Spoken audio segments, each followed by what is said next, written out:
Welcome to Bougie and Boring, a spa business podcast. I'm Amanda Luisa, a licensed skincare professional and spa owner. This podcast is all about creating a business that's both high-end and effortless. What I like to call bougie and boring, because the goal isn't chaos and overwhelm, it's simplicity and ease. I'll show you how to build a spa that runs smoothly, feels inspiring, and is so well structured, it practically runs itself. You'll learn how to create a business that's not just successful, but truly enjoyable to own. Let's get right into it. Hello, welcome back to another episode of Bougie and Boring, a spa business podcast. In this episode, I really want to dive deep into something that holds a lot of spa owners back from hiring, and that is the mindset shift that you need to make before you can successfully bring on a team. So let's set the stage for hiring success, because most estheticians don't struggle with hiring because they can't find the right person. They struggle because they don't trust themselves enough to let go and lead. And if that's you, don't worry, you're not alone. I have absolutely been there, and I can share with you teeny tiny little baby steps that you can take to overcome this with time. So today we're going to break down why hiring is more than just finding the right person, but it's stepping into leadership. We're going to talk all about the biggest fears that keep spa owners from hiring, and of course, how to overcome them. So why does mindset matter? Hiring isn't just about bringing on another set of hands. It's about becoming a leader, which requires a totally different mindset than being a solo. Many spa owners think that they have a hiring problem when really what they have is a fear of letting go. I personally have been through this, and I know what it's like.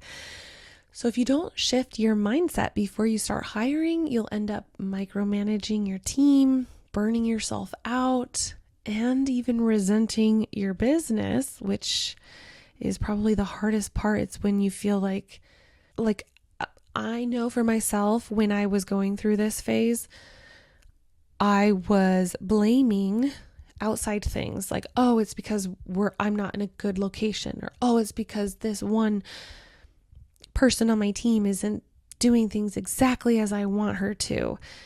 But it's not because of any of those things. It's because you don't trust them to do the right thing, or you're still trying to do everything yourself. And instead of making your life easier, your team just feels like more work to you.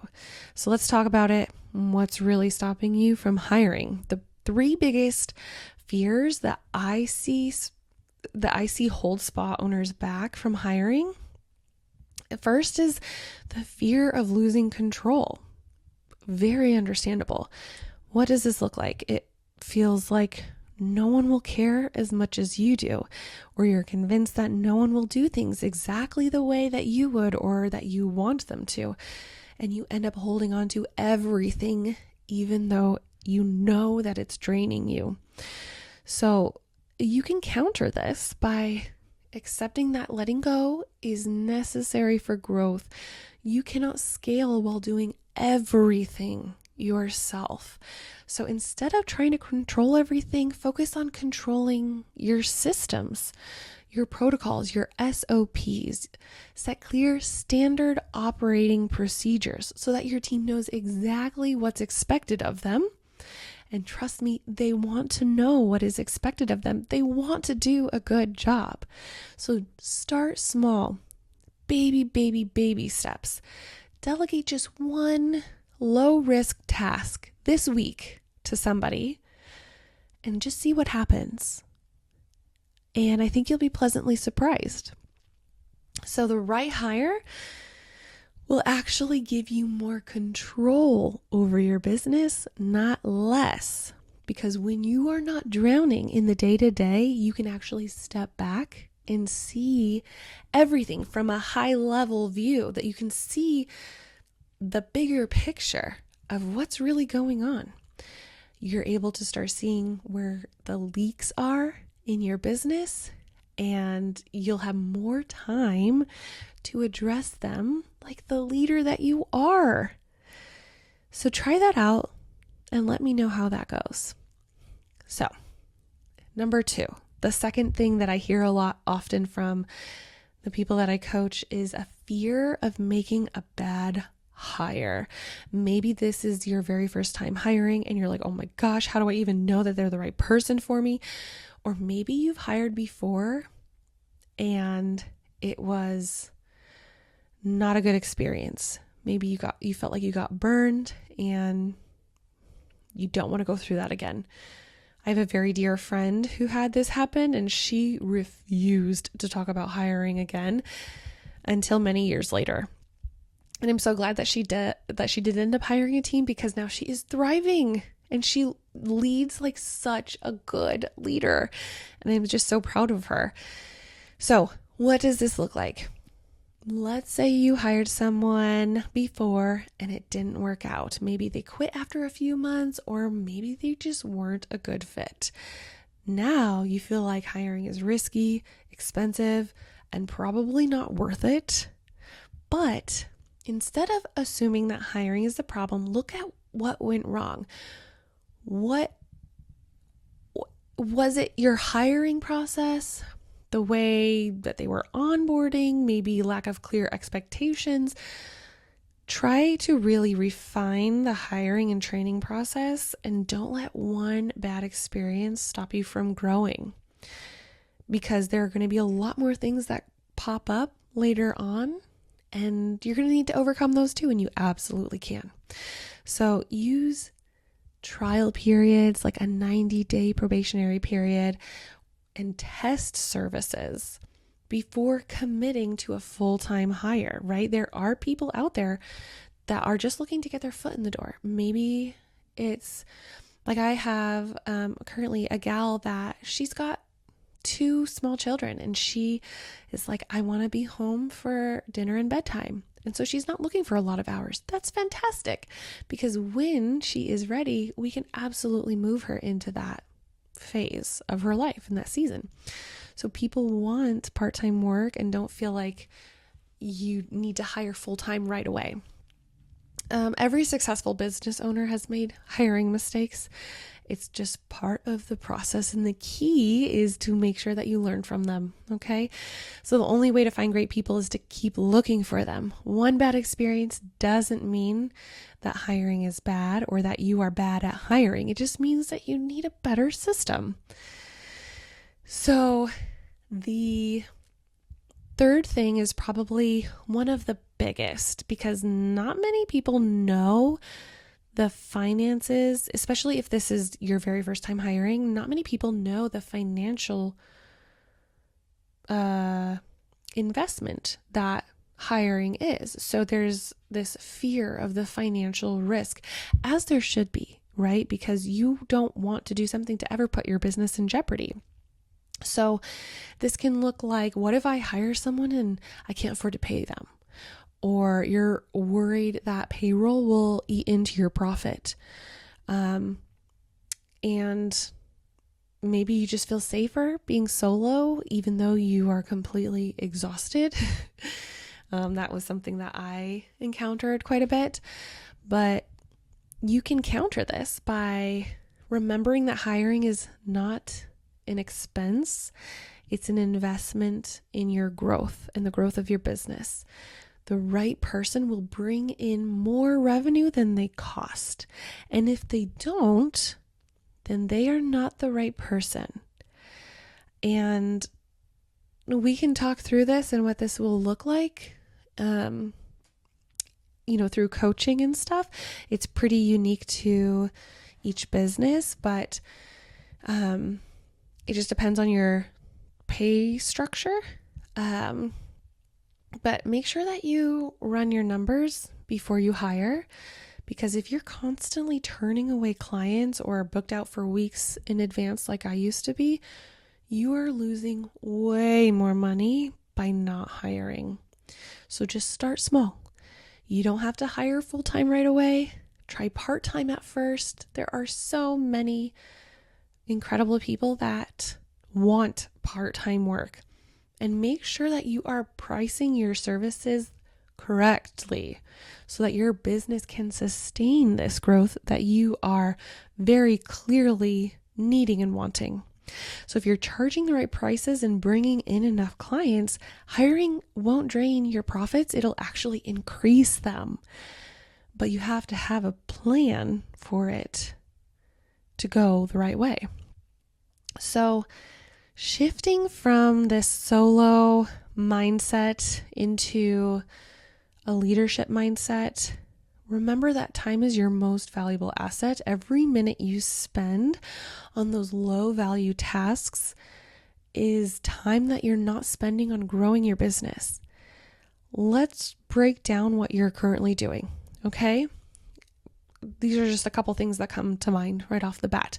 Are you still booking your own appointments? That's something a front desk can do.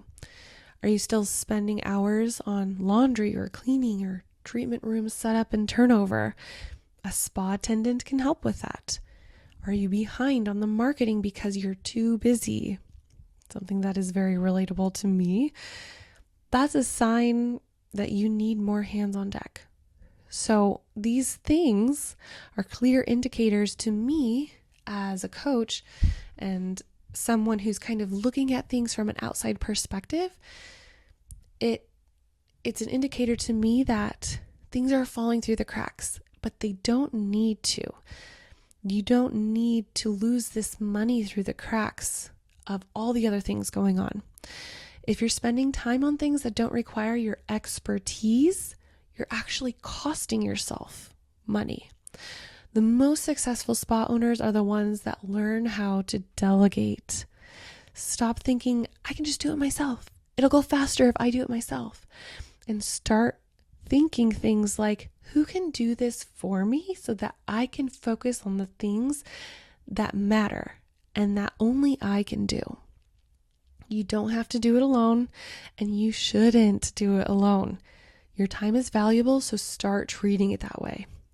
Okay? So here are a couple signs that maybe you're avoiding hiring, even though you need to. So if any of these sound familiar, it's time to seriously consider hiring. The first thing is you're exhausted, but you keep pushing through. You tell yourself, no one can do it as well as I do, or no one can do it as fast as I can. You feel guilty about delegating, so you keep overloading yourself. I know that guilt is so common. It's something that I will struggle with. It kind of creeps up sometimes, whenever I'm dealing with a new thing that maybe I haven't encountered in my business yet. I do feel that guilt a little bit. And so I feel like that is just some like a muscle that you got to work out in order to make it stronger, right? So, or maybe you're also thinking things like, I'll just do it myself. It's okay. You're so burnt out that you hardly have time for yourself or your family. So if you're constantly overwhelmed or overworked, overbooked, hiring isn't something that you should do. It's something that you need to do. You need to do it for the sake of you, your business, your family, and to give somebody else the opportunity to thrive and be successful with you. So here's your next step. This week, I really want you to track your time. Where are you spending hours on things that you could possibly delegate? What's keeping you stuck? And take time to be honest with yourself. Look at what's draining your energy and ask yourself, is this really the best use of my time? It can be really difficult to track your own time. I have done it a couple times, and at first it's like super frustrating, but man, when I have that information at the end of the week, because I just do it for 1 week on like an average week for me, and I'll track what I do throughout the day. And at the end of the week, I will kind of delegate these things into different categories and, like work, family, personal care,